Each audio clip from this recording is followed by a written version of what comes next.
It might not look like it, but this little set used to be quite valuable. That is, until the delivery guy got their hands on it. I'm Joe, and today I'm opening up the LEGO Star Wars set number 75294, Bespin Duel.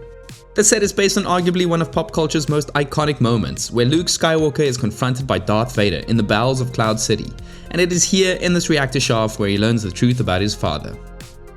The set was released in 2020 and it was sold in very limited quantities in the US, Mexico and Canada only for $39.99. It was originally intended to be a Star Wars Celebration exclusive, but a certain pandemic threw those plans down a reactor shaft. The box art has that premium all-black design with a very nice Bespin Duel logo top left.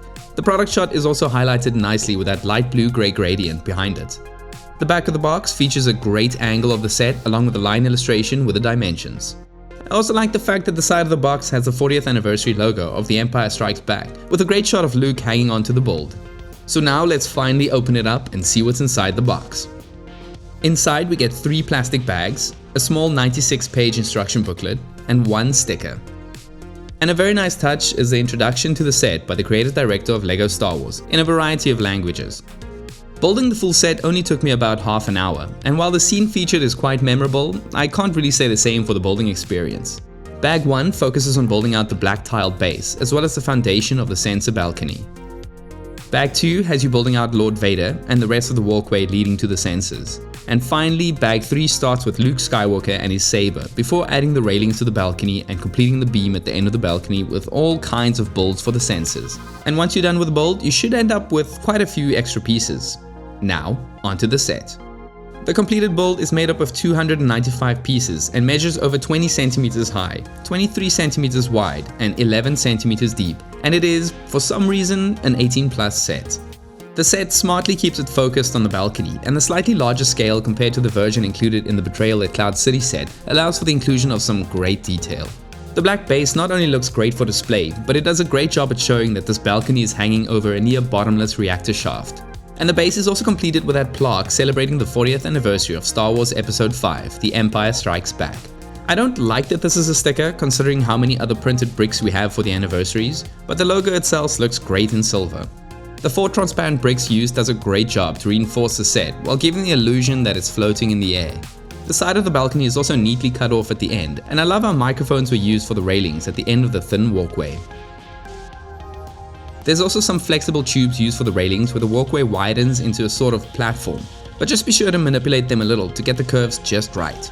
I also like the rounded sections at the bottom, and generally there's a nice balance of light and dark grey pieces being used to prevent the set from looking too dull. And this platform area has ample space to place your dueling figures.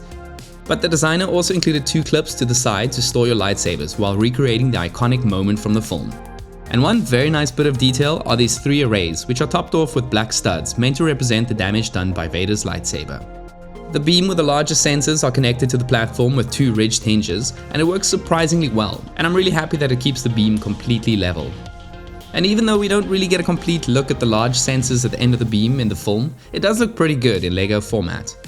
I like the inclusion of red to bring in some much needed color along with those orange lights on the railings, and the use of the pitchfork below along with the 2 swords on top showcases some creative part usage. There's also lots of spots for Luke to hang on to over here, which allows you to create the climax of the scene. Now moving on to the minifigures, starting with Darth Vader. This version of Vader is very detailed. I love the detail on his legs and torso, and those green and red buttons stand out really nicely along with the silver printing. He also has some amazing arm printing, and it's all finished off nicely with that black fabric cape. The 2-piece helmet we get has been in use since 2015, and honestly, why fix it if it's not broken, because it looks great. And underneath we get a very pale head. We only get 1 face print of quite a friendly looking Vader, and at the back we get some more scarring. And of course for an accessory he comes with his red lightsaber. Next up we have Luke Skywalker in his dark tan suit. This is the exact same figure from the previously mentioned and pricier Cloud City set, but it was also seen in the foil pack from 2022. His outfit matches the source material very well, and I like how his brown utility belt stands out on top of all that tan. And I love this hairpiece. The texturing is great and the color is very accurate.